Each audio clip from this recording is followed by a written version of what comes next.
Okay, thank you so much. It's great to be here. Very happy to be speaking today. So what can you learn from the BCSC? I mean, there are really two key ideas that we want to share with you today. First of all, we want to give you just a high-level sense. When might I need to call somebody at the BCSC, or when might I need to reach out to some kind of a professional advisor to get some help with securities? And so I used to work in the enforcement division at the BCSC, and I spent the better part of a year dealing with a young man in his 20s who was buying apartment buildings with money that he'd raised from the public, renovating those apartment buildings and selling them. And there were no investor complaints, but he broke the capital raising rules. And so he spent a year sort of wrestling with me and paying a very high-priced downtown Vancouver lawyer. He managed to get by without a formal settlement or paying a penalty. Very, very lucky for him. But we would far rather that business people spend their time and lay awake at night thinking about their business, not thinking about the rules. So this is not about scaring or warning. This is, we just want you to know when, okay, I might have to think about this or get some help.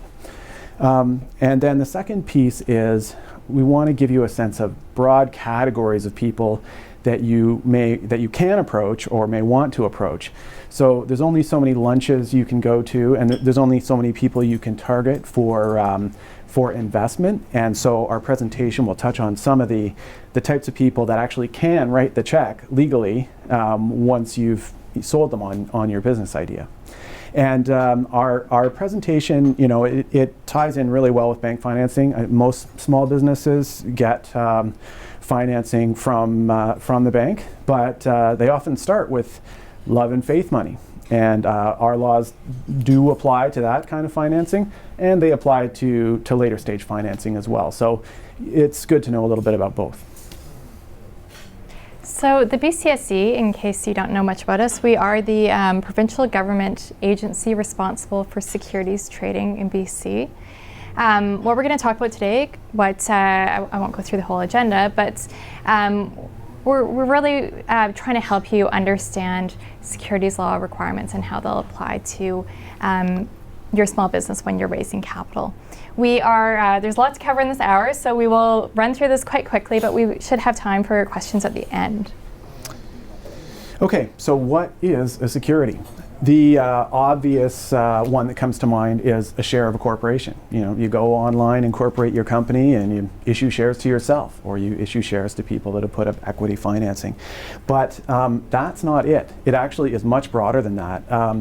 If an investor gives you money and you write on a napkin, I owe you, $10,000, 8% interest, that's a security. So it's any document that represents a right to profit from the efforts of others.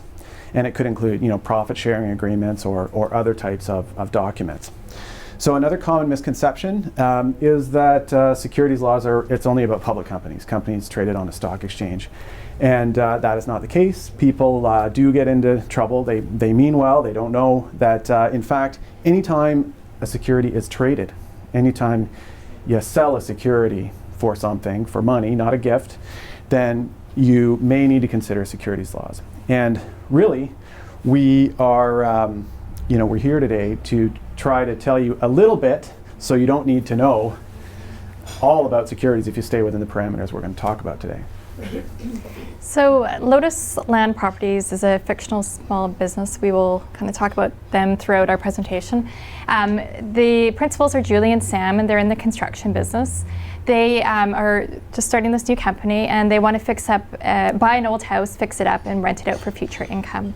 But they need capital. They need about $100,000. So they have gone to their family members, and Julie's dad wants to loan them $50,000 in exchange for a promissory note. And Sam's grandfather, he actually wants to invest. He wants to invest $50,000 and receive a share of the company in exchange for that.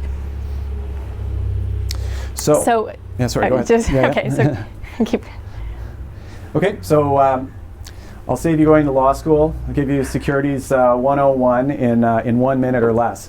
So basically, under securities laws, anytime a security is traded, you have to be registered. You have to get registered as a dealer with the BCSC if you're in the business of trading. That will not apply to most of you, so I'm not going to say any more about that. The one we're going to focus on today is the prospectus requirement. Anytime you issue a security, so you issue a share to somebody who's investing in your business, then you have to file a prospectus. The basic rule is you have to file a prospectus with the BCSC and get a receipt for it. So prospectuses are usually hundreds of pages long. They have 3 years of audited financial statements. You need lawyers, accountants, often you need an investment bank. Sounds horrible. Who's ever going to do that? So the good news is that there are exemptions from the prospectus requirement.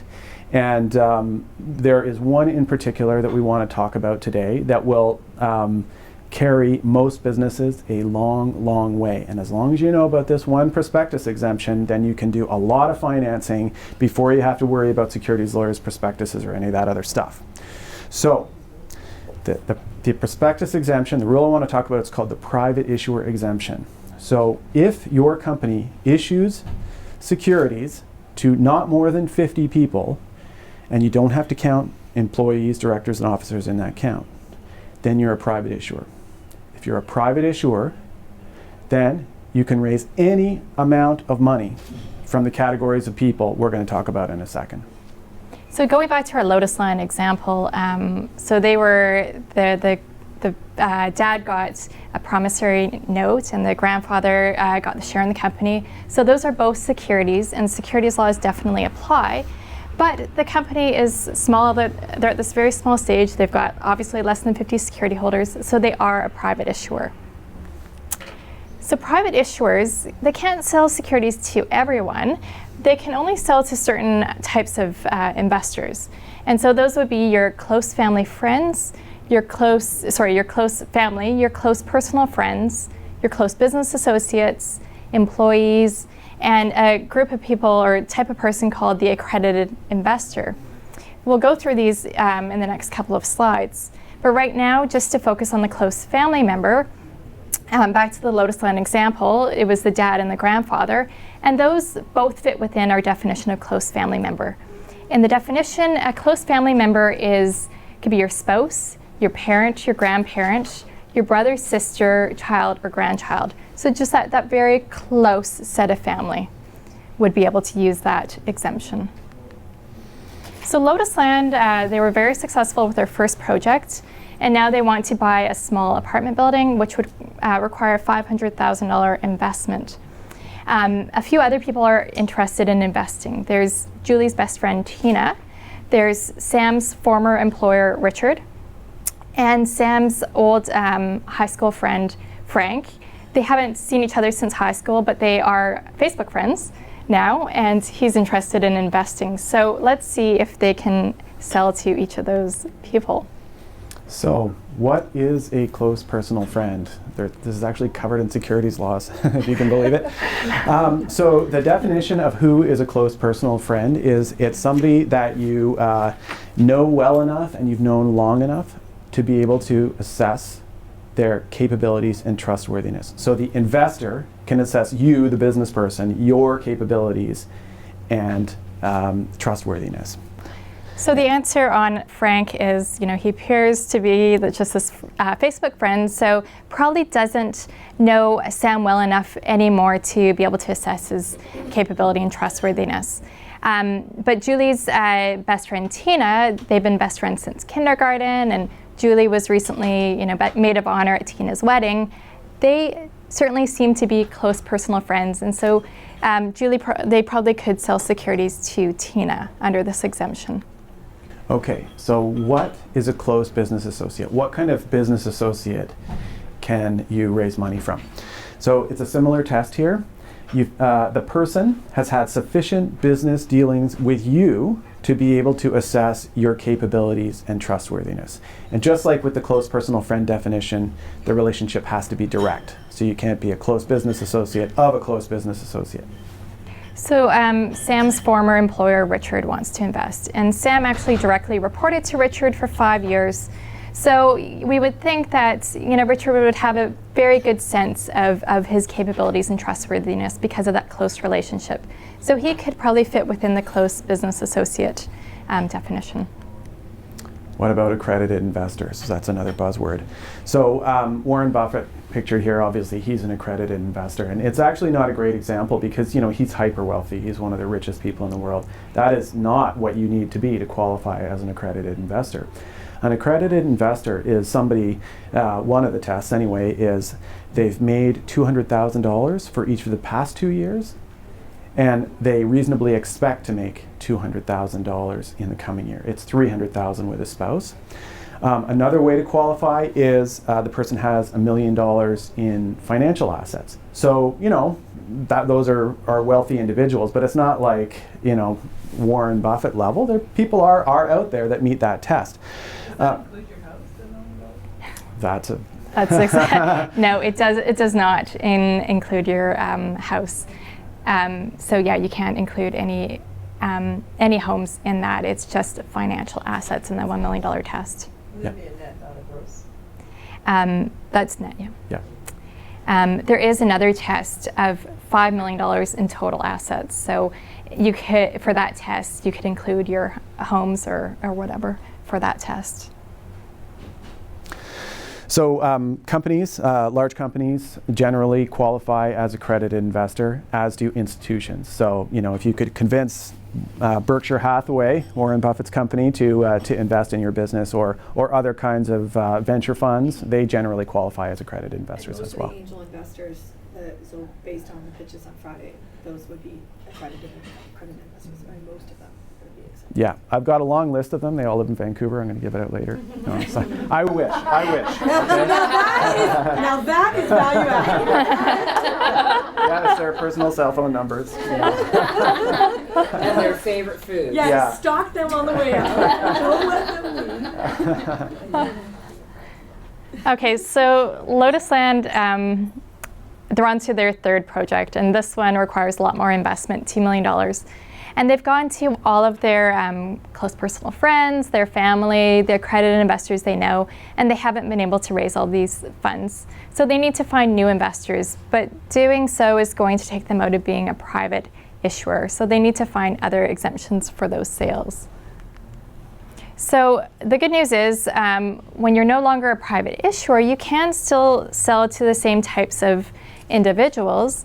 But what you have to do now is you'd have to report the distribution to us. So you do a filing with us and pay a filing fee. And there's other exemptions you can use. The key one would be the offering memorandum or OM exemption. And with that, you can sell to anyone in BC.